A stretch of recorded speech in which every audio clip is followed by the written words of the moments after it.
Hello Satna, स्वागत है आपका मेरे यूट्यूब चैनल सतना वाले ब्लॉग्स में। और आज मैं आया हूँ एक ऐसी हर्बल कंपनी के सेमिनार में जो लोगों को लाइफ स्टाइल बदल रही है। तो चलिए आइए मैं आपको दिखाता हूँ सेमिनार की कुछ झलकियाँ।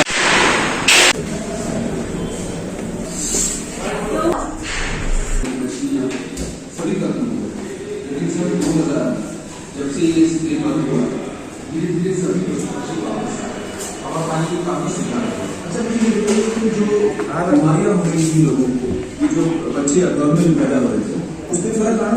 ये स्प्रे बनने में खुशी की बात यह है कि पिछले 4 सालों में पूरे इलाके में जन्मजात विकृति का एक भी केस मेरी नजर में नहीं आया है। और ये जो बच्चे गिर रहे थे अपने आप, जो मिसकैरेजेस हो रहे थे, वो केसेस भी बिल्कुल कम हो गए। डॉक्टर आपने बहुत साहस दिखाया, बड़ी हिम्मत दिखाई और आप बहुत ही अच्छा काम कर रहे हैं। बहुत बहुत शुक्रिया आने का और हमारे साथ बातचीत करने का। Thank you so much. Thank you.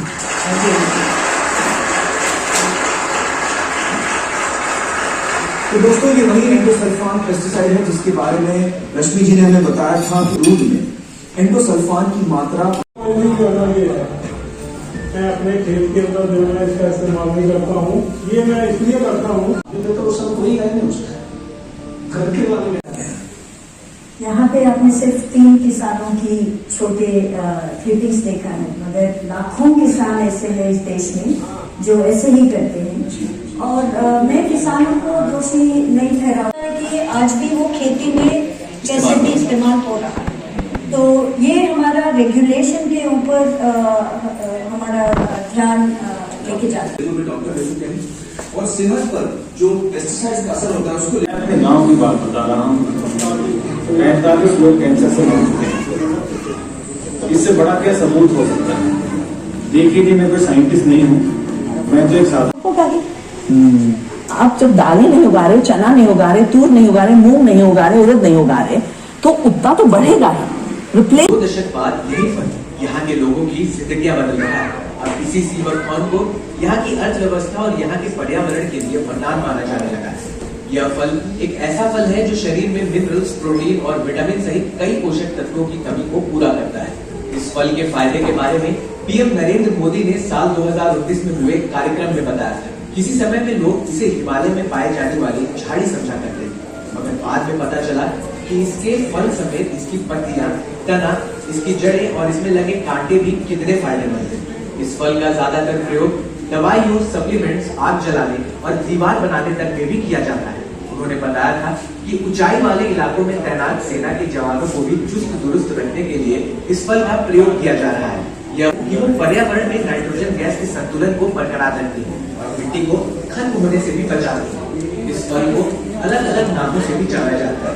Sea buckthorn कठोरतम तापमान को सहन करने की ताकत, चाहे जितना सूखा हो, ये अपने आप फैलता होगा।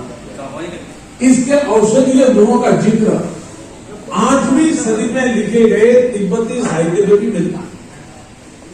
देश और विदेश के कई आधुनिक रिसर्च संस्थानों ने इस सीबकथॉर्न को बहुत ही मूल्यवान माना। ब्लड प्रेशर की समस्या हो, बुखार हो, ट्यूमर हो, स्टोन हो, कैंसर हो या फिर सर्दी खांसी, इसमें कांटे लगते हैं, वो कांटा भी काम का है। फल के अंदर बीज है, बीज भी काम का।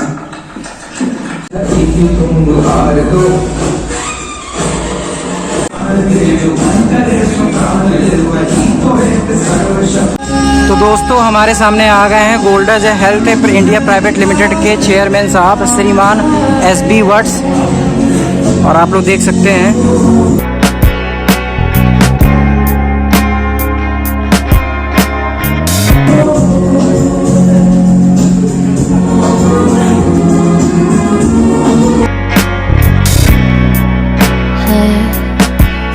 about the moments we spent.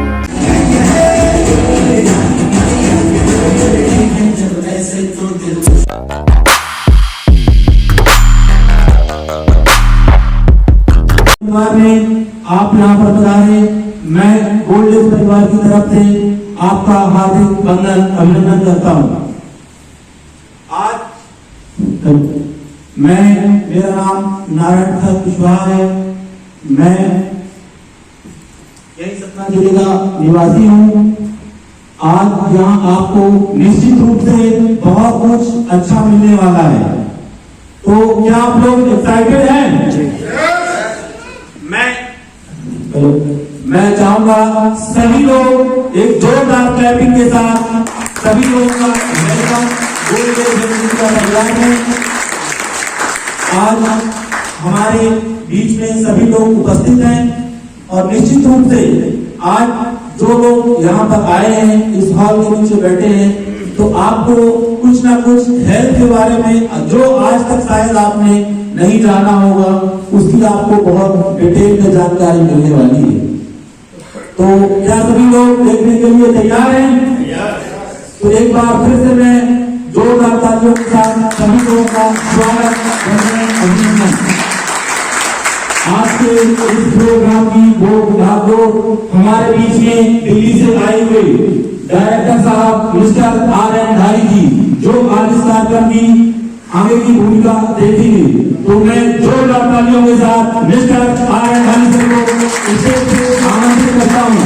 Sir आए और आगे की बात को आप सुनाएं। Welcome sir. Thank you Narayan ji, thank you.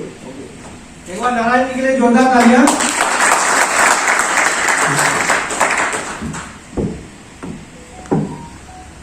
Young है, एनर्जेटिक है और अभी शुरुआत है। स्टेज पे आने में लोगों की हालत खराब हो जाती है ना? तो एक बार नारायण जी ने बहुत हिम्मत के साथ आप लोगों को वेलकम किया है। नारायण जी का स्वागत करेंगे। सत्रह के लोगों में एनर्जी कम ले रही है, ठंड ज्यादा लगी क्या? खा गया है? आज का जो प्रोग्राम है आपकी जिंदगी का बेहतर प्रोग्राम हो सकता है। आप तक बहुत सारी पार्टियां अटेंड करी होंगी, निमंत्रण शादियां खूब अटेंड करी होंगी, लेकिन आज जो कुछ आपके सामने होने वाला है, ये आपकी पूरी जिंदगी को टर्न कर सकता है। तो एक बार अपने लिए जोरदार क्लैपिंग करिए। किया सभी लोग जोरदार करिए। ताली बजाने का शुरू करते होंगे जरूर लिया। ताली बजाने से पता किसका फायदा होता है? किसका फायदा होता है? आदमी दुख में ताली बजाता है या सुख में? जब खुश होता है तब ताली बजाता है ना?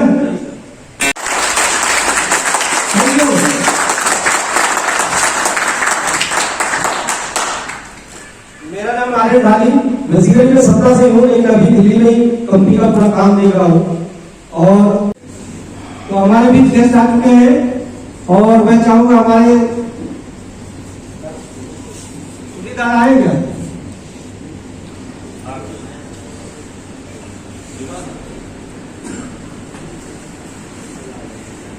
तो जबलपुर से हमारे डायरेक्टर बहुत विशेष व्यक्ति श्री आशीष मित्तल जी को हम यहाँ पे बुलाए। उसके पहले मैं चाहूंगा उनको सम्मानित करने के लिए हमारे बीच एक व्यक्ति और है, जो हमारे कंपनी के फाउंडर मेंबर भी हैं और कोर मेंबर भी हैं, और बहुत से रिटायरमेंट उनको लेकर के काफी समय हो चुका और बिजनेस में बहुत ही एक्टिवली काम कर रहे हैं। और मैं चाहूंगा मणिराज सर का एक बार जोरदार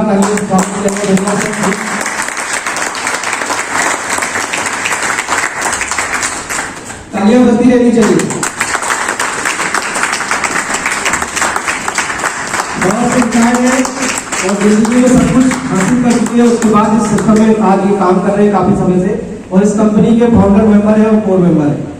मैं चाहूंगा हमारे मणिराज सर, हमारे आज के जो विशेष गेस्ट हैं श्री आशीष मित्तल जी, जो कि जबलपुर से चल के आए और कंपनी के डायरेक्टर है, उनका स्वागत हम बुके लेकर के करेंगे। तो आशीष जी के लिए एक बार जोरदार तालियां।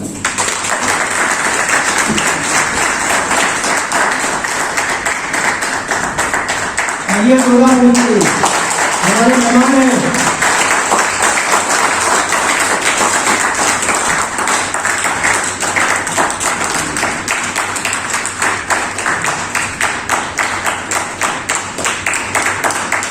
कुछ भी ताली बजा रहे हैं।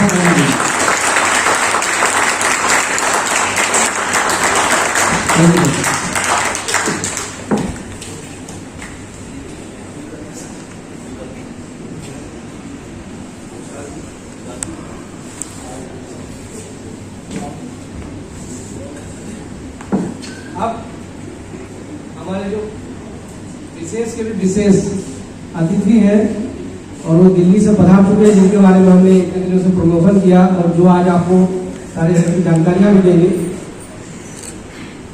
और हेल्थ के सेशन के बाद काफी कुछ है आज के प्रोग्राम में, उन सब चीजों पे हम चर्चा करेंगे। पहले तो हेल्थ की बात करेंगे क्योंकि हेल्थ हमारे लिए सबसे ज्यादा जरूरी है। पहला सुख क्या है? निरोगी काया। और दूसरा सुख जेब में हो माया।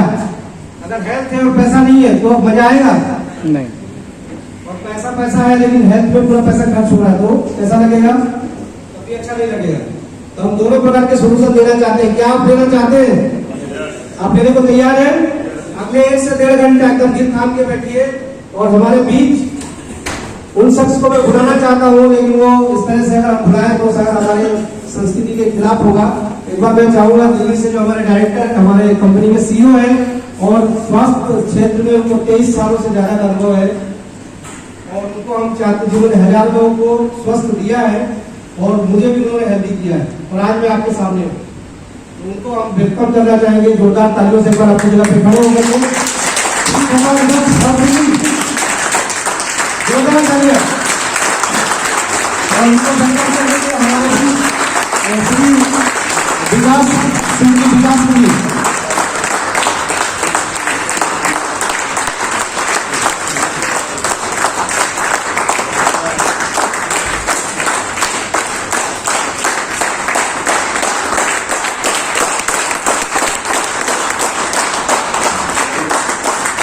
बसने नहीं चाहिए।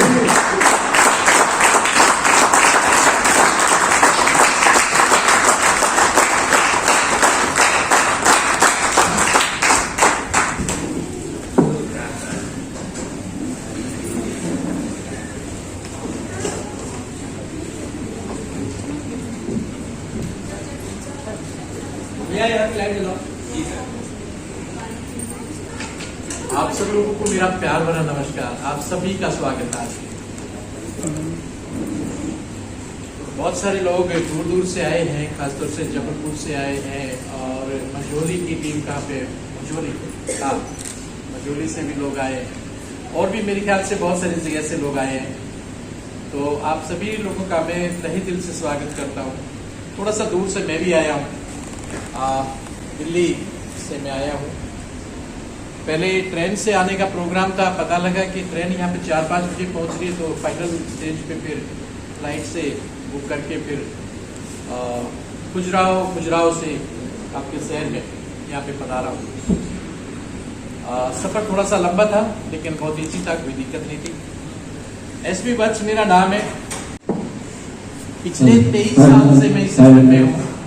2002 में मैं इस सिस्टम में आया था, और हेल्थ को लेके हेलो अभी ठीक है, थैंक यू। हेल्थ को लेके मैं काफी कंसर्न रहता हूँ। मेरा इस कंपनी में या इस सिस्टम में आने का एक खास वजह था। बेसिकली मेरी वाइफ एक खास प्रकार की बीमारी से बहुत लंबे टाइम से सफर थी, और हम लोग बेहतर से बेहतर डॉक्टर को दिखा चुके थे, लेकिन उनका कोई रास्ता, कोई हल, कोई किसी प्रकार का इलाज नहीं हो रहा था। डिप्रेशन एक ऐसी बीमारी है, जब भी आप बीमार होते हैं या आपके किसी रिलेशन में कोई बीमार होगा तो आपको पता होगा कि वो कहते हैं डॉक्टर ये कभी भी ठीक नहीं होती, गोली खाइए और सो जाइए, गोली खाइए और आपको उसको खाते रहिए, जिंदगी भर खाते रहिए। वही उनकी हालत थी, और डिप्रेशन का कोई कारण नहीं था, लेकिन फिर भी डॉक्टर्स ने कब स्टार्ट कर दिया टैबलेट, और उनकी जो तबीयत थी डे बाई डे वो ज्यादा डेटेरियोरेटेड होती जा रही थी, खराब होती जा रही थी बजाय ठीक होने की।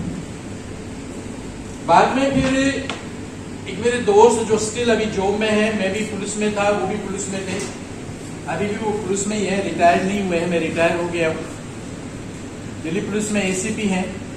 उन्होंने कहा कि भैया मेरी बहन ठीक हुई है जिनको अस्थमा था, और आप भाभी जी को ये प्रोडक्ट दे के देखिए, नेचुरल प्रोडक्ट, इनका कोई साइड इफेक्ट नहीं है और वो हमेशा के लिए ठीक हो सकती है। मैंने कहा नहीं, मैं एम्स में उनका इलाज कर रहा हूँ, और एम्स में एक से एक बेहतर डॉक्टर हैं। जब वो ठीक नहीं कर पाए तो ये तो दवाइयाँ भी नहीं है, ये तो नेचुरल प्रोडक्ट है, ये कैसे ठीक करेंगे? तो उन्होंने कहा नहीं, ऐसा नहीं है, आप दे के देखिए, जिनसे आराम आएगा। और अच्छी बात यह कि आपको एलोपैथी बंद करने की जरूरत नहीं है। हमने कुछ टाइम तक उनको वो प्रोडक्ट दिए उनके कहने से, और यकीन मानिए कि 3 महीने बाद उनकी सारी एलोपैथी 12 साल पुरानी दवाइयां उनकी बंद हो गई, वो ठीक हो गई, आज नॉर्मल है। और वो एक टर्निंग पॉइंट था मेरी जिंदगी का कि जिसने ये बताया मुझे कि ठीक होने के लिए दवाइयों की जरूरत नहीं है, बल्कि दवाइयां तो आपके सिम्टम्स को सप्रेस करने के लिए, हाइड करने के लिए, मैनेज करने के लिए। अगर आपको ठीक होना है तो आपको कुछ नेचुरल, जहां से बीमारी स्टार्ट हुई है, आपको उसके रूट कोज को समझना होगा और रूट कोज को आपको एरेडिकेट करना होगा, ठीक करना होगा। और रूट कोज जहां से पैदा होता है उसकी बात को खास तौर से समझिएगा। आपका लाइफस्टाइल, आपका खान पान, आपकी कुछ ऐसी आदतें जिनकी वजह से हमारे शरीर में रोग आते हैं। अदरवाइज रोग लेके पैदा तो बहुत कम लोग होते हैं। रोग बाद में यहीं पे हम लोग अपने खान पान की वजह से, अपने लाइफस्टाइल की वजह से और दूसरी चीजों की वजह से हमारे शरीर में वो रोग आते हैं। तो आज वो नॉर्मल है।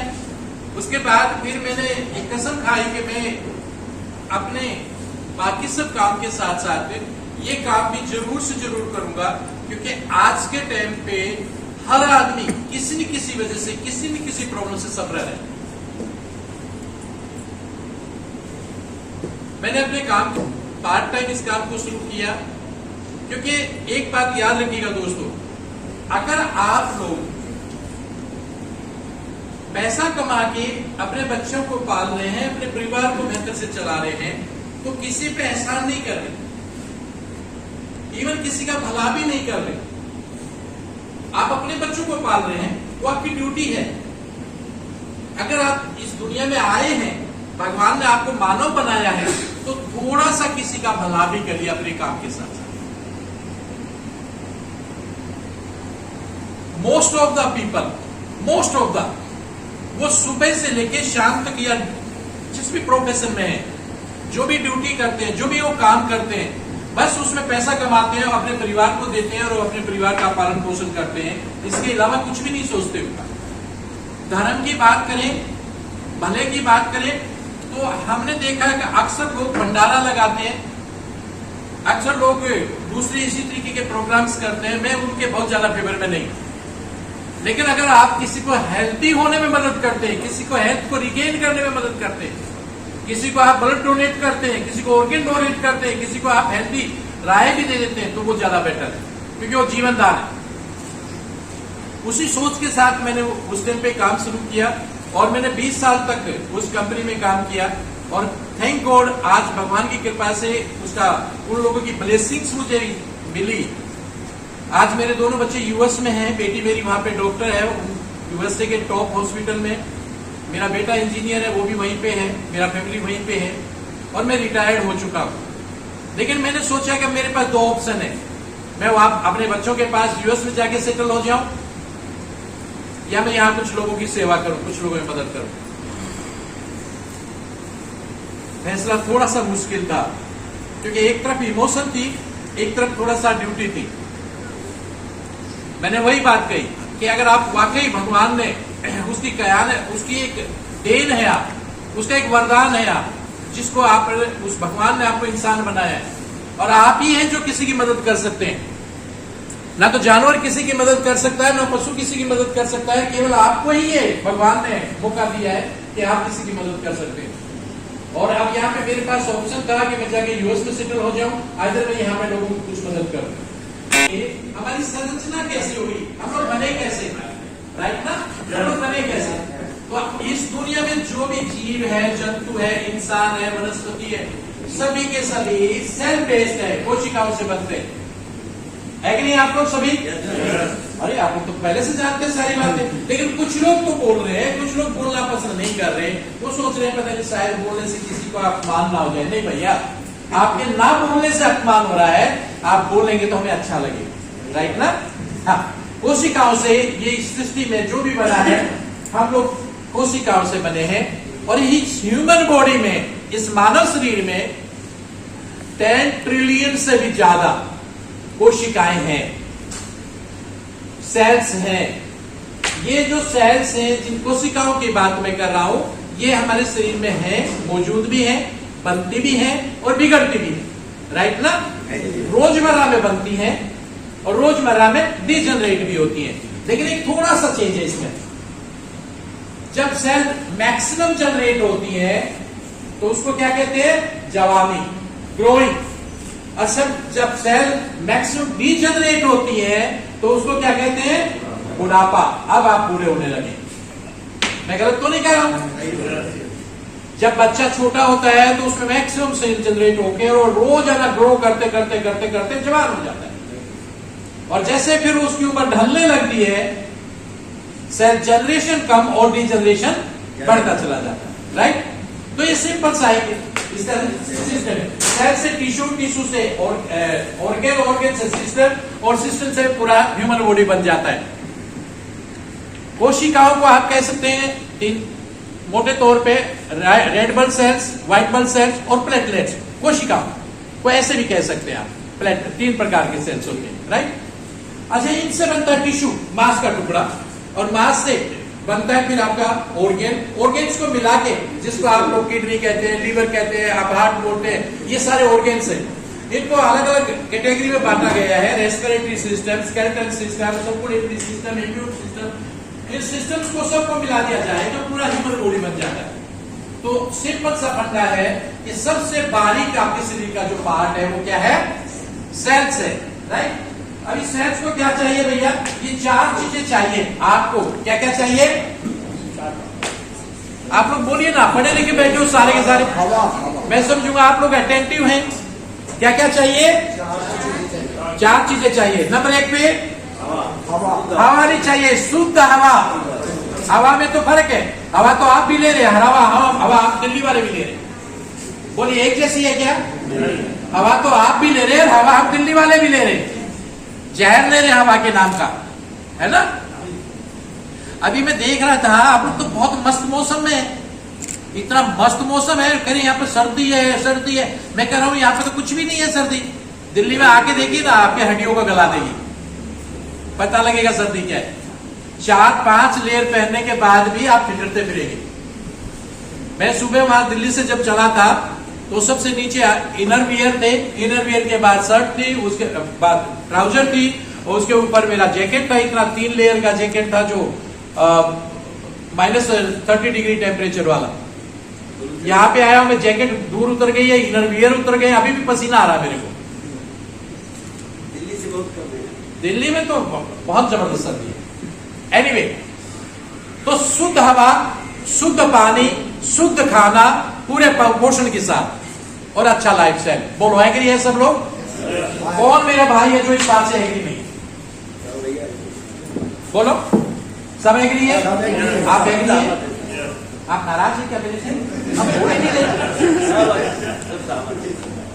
सब मेरे से खुश है ना? ये चारों चीजें चाहिए आपको या नहीं चाहिए? शुद्ध हवा, शुद्ध पानी, खाना पूरा पोषक, एकदम से न्यूट्रिशनल, और उसके बाद आपको रोजाना एक्सरसाइज भी उसी तरीके से चाहिए जिस तरीके से खाना चाहिए। ये चार की चार चीजें हैं जो मेजर हैं और जरूरी है, और सबके लिए जरूरी है, किसी एक के लिए नहीं। अच्छा, अब हम इनको चेक कर लेते हैं, क्या ये मिल रहा है हमें? शुद्ध हवा मिल रही है क्या? कहीं पे कम है पोल्यूशन तो कहीं पे ज्यादा है, लेकिन पोल्यूशन तो पक्का है। दिल्ली में तो सांस लेने लायक नहीं है। और फिर बावजूद उसके एक और बताऊं, पॉपुलेशन ऐसे बढ़ रही है, ऐसे बढ़ रही है, मोर देन 3 CR, 3 करोड़ से ज्यादा लोग हैं वहां पे, 3.5 करोड़ लोग हैं इतनी सी जगह में। दिल्ली की गवर्नमेंट को उनको अरेंज करना, मैनेज करना मुश्किल हो रहा है, और फिर भी लोग वहीं पे भाग रहे हैं, वहीं पे आ रहे हैं। क्यों? रोजगार है, पेट का सवाल है। यहाँ पे रोजगार नहीं है, यहाँ के बच्चे भी वहीं जाते हैं रोजगार करने, राइट ना? हाँ, ये बहुत बड़ा कारण है। सो सबसे इंपोर्टेंट पार्ट जो है वो है सांस। ध्यान से सुनेगा, सबसे इंपोर्टेंट पार्ट क्या है? सांस। और ऐसे वातावरण में सांस लेना जो कि प्योर हो, ऑक्सीजन हो जिसमें पूरी की पूरी। लेकिन आज के टाइम पे दिल्ली का AQI देख के आप हैरान रह जाएंगे, 500 से भी ज्यादा है। उसके बाद मीटर ही नहीं लगा उन्होंने, है तो उससे भी ज्यादा। आपके यहाँ पे क्या है मुझे नहीं पता। जितना पब्लिक बढ़ती है उतना इंडस्ट्री बढ़ती है, एग्री? जितना इंडस्ट्री बढ़ेगी ट्रैफिक भी बढ़ेगा, एग्री? और उसका कचरा भी बढ़ता है। तो पहली बात है आपको और हमें शुद्ध हवा नहीं मिल रही। सब लोग एग्री मेरी बात से? अच्छा, नंबर 2 पे जो आता है वो आता है आपका पानी। क्या आप और हम जितना इंडस्ट्रियल कचरा है वो जो वेस्टेज बाहर निकलता है तो वो जब जमीन पे जाता है तो जमीन से फिर वापस वो नीचे चला जाता है। ना केवल ये, बल्कि एक और चीज मैं बताता हूं जो शायद आपने कभी नोटिस नहीं की। आप लोगों में से किसान भाई है कोई? हाँ, बीच में बैठे दो मेरे भाई। ठीक, आप लोग अपने खेतों में यूरिया डालते हैं, पेस्टिसाइड डालते हैं। पेस्टिसाइड की हिंदी क्या होती है? कीटनाशक। क्या होती है? मतलब जहर। अब वो जहर किस पे डाला? पौधे पे डाला, जमीन पे डाला, और वो वापस पेनिट्रेट होकर आपके वापस पानी में आता। कुछ दिन पहले अगर आप लोग नहीं, खत्म नहीं हुई है, ये जहर भी आपके पानी में जा रहा है। दुनिया भर का पानी में जो इंडस्ट्रियल आपका वेस्टेज है, जो केमिकल्स हैं, अल्टीमेटली वो साइकिल होकर वापस आपके पानी में आता है। तो वो पानी हम पीते हैं, वही पानी हम पीते हैं। आपने देखा होगा बरसात के दिनों में तो और भी वाटर जनरेटेड बहुत सारी प्रॉब्लम्स होती हैं। देखा होगा टाइफाइड हो जाना, हैजा हो जाना और दूसरी तरह की बीमारियां बहुत सारी दिनों में होती हैं। ये तीसरी चीज है जो हम खाना खाते हैं। आप और हम सब लोग सुबह उठ के खाना शुरू करते हैं और रात डिनर तक हम लोग एक्टिव रहते हैं, खाना खाते हैं। और खाने में खास तौर से मैक्सिमम दाल और चावल खाते हैं, गेहूं खाते हैं। मैं गलत तो नहीं कह रहा? आप सब लोग एग्री हैं? दाल चावल और गेहूं ये मैक्सिमम खाते हैं। उसके बाद फल और सब्जियां खाते हैं हम लोग, राइट ना? अब ये दाल चावल गेहूं जो हम लोग खाते हैं, सबसे ज्यादा कौन सा स्टेट पैदा करता है? चावल। और मैं गेहूं की बात करूं तो पंजाब। सबसे ज्यादा गेहूं और चावल कौन पैदा करता है? पंजाब। पंजाब में एक ट्रेन चलती है, बठिंडा से चलती है और बीकानेर जाती है। क्या नाम है ट्रेन का? नहीं पता आप लोगों को? कैंसर एक्सप्रेस है। गूगल सर्च मारिए। नाम है कैंसर? सॉरी, नाम ही उसका कैंसर एक्सप्रेस है।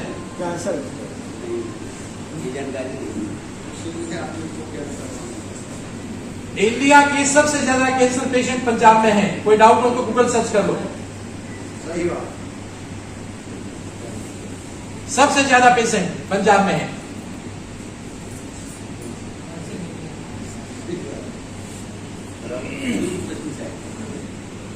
हम लोग तो आप एमपी का आटा खाते हैं, वैसे आप लोग कौन सा खाते हैं मुझे पता है। वो एमपी वाले सारा गेहूं तो दिल्ली भेज देते हैं, है ना? एनीवे दोस्तों, जो हम खाना खाते हैं, जो फल और सब्जियां खाते हैं, उसमें पेस्टिसाइड डाला जाता है, हर्बिसाइड डाला जाता है, उसमें दूसरे जहर डाले जाते हैं। तो वो भी आपके शरीर में रेजिड्यूल बन के या दूसरी चीजों के थ्रू आपके शरीर में जाते हैं, और जिसकी वजह से आपके शरीर में बहुत तरह का नुकसान होता है।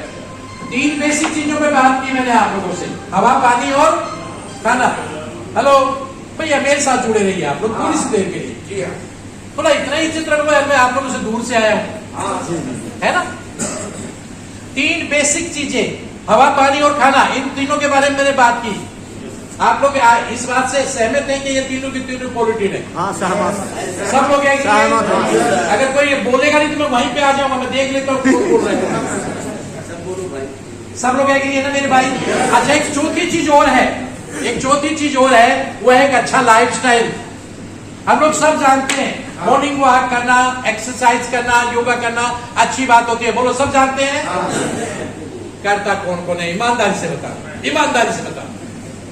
3 लोग करते हैं, 4 लोग। अच्छा चलो ठीक है।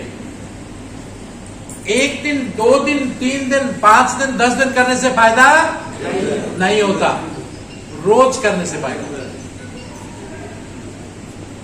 अगर आप डेली आपकी आदत में है वो, तो 100% आप उनसे हेल्दी हैं। अगर आपकी आदत में नहीं है वो, आपने देखा होगा वाराणसी के एक हमारे देश के सबसे उम्र दराज व्यक्ति हैं, बाबा क्या नाम उनका, 100 कितने साल के हैं वो, 16 साल की पता नहीं कितने साल के हैं, जिन सॉरी 127 साल के, जिनको राष्ट्रपति ने अवार्ड दिया है, अभी भी डेली योगा करते हैं वो। और मेरे बहुत सारे भाई योगा को बिल्कुल एकदम से राधा सीरियस लेते हैं। अच्छा 2-4 दिन आज सुन के जाएंगे मेरे से तो 2-4 दिन योगा करेंगे, 5वें दिन तो फिर राम भजन है ना। तो आप लोग ये चारों की चारों चीजें अगर कर लें तो मैं 100% गारंटी करता हूं आपके शरीर में कितने भी रोग क्यों ना हो, 1 साल बाद आपका स्केलेटन भी दोबारा बन जाता है। साइंस है ये, पढ़ के देख लीजिए, गूगल सर्च मार लीजिए। 1 साल बाद से आपके शरीर में कितने भी रोग क्यों ना हो,